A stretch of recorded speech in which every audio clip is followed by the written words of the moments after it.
Nizar Farsakh, a lecturer of international affairs at George Washington University. First of all, Nizar, thank you very much for your time this evening. As we've been hearing there from Mohammed, another round of truce talks between Hamas and Israel. Israel has already said a positive outcome is unlikely at this stage. But, Nizar, is the fact that these two sides are at least talking again a positive sign? Definitely. And it's not true that it's harder. In fact, there has been progress in the details. Both sides, Hamas has been willing to make the issue of a total ceasefire something to be guaranteed for the next phase, while Israel has been more flexible on the names, or at least the number of people, prisoners, Palestinian prisoners, who have life sentences to be released. So there is a movement. The Israeli government, of course, wants to look tough.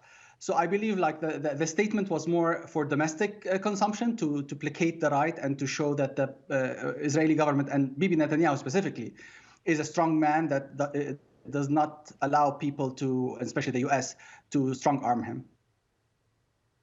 What does the current proposal being negotiated include, do you know, in comparison to previous frameworks that we've seen? So it includes a bit more detail. Hamas had wanted around 950 prisoners to be released. They went down to around 400. There was the issue of which Israeli hostages would be released, and Israel wanted and still wants to know the names of the hostages and the ones that are alive and the ones that are not alive before they agree on who gets released from the hostages. And likewise, Hamas wants to decide which Palestinian prisoners with life sentences get released, and Israel doesn't want that to happen. The fact that they're going into that much detail is in fact proof that both parties feel that they have something that they can get, and both parties are more desperate for some sort of win.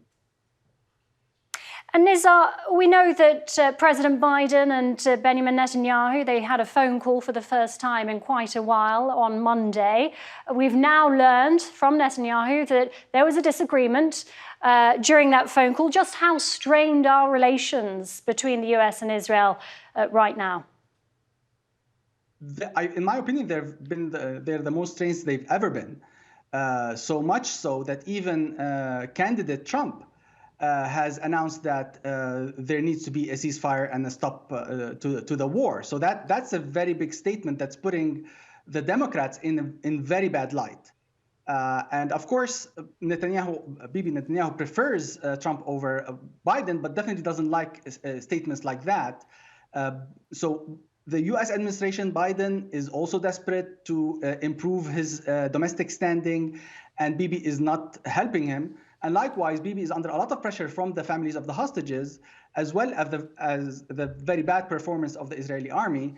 He's desperate for a win, and he needs the Americans for such a win. And Nizar, as we were discussing with Mohammed, US Secretary of State Antony Blinken, he makes his sixth trip to the region since October the 7th. The last 5 trips, one could argue, have been unsuccessful. What would make this trip a success, and how should it differ? Well, the main thing, as he mentioned, is the entry of food and water and supplies to the civilians.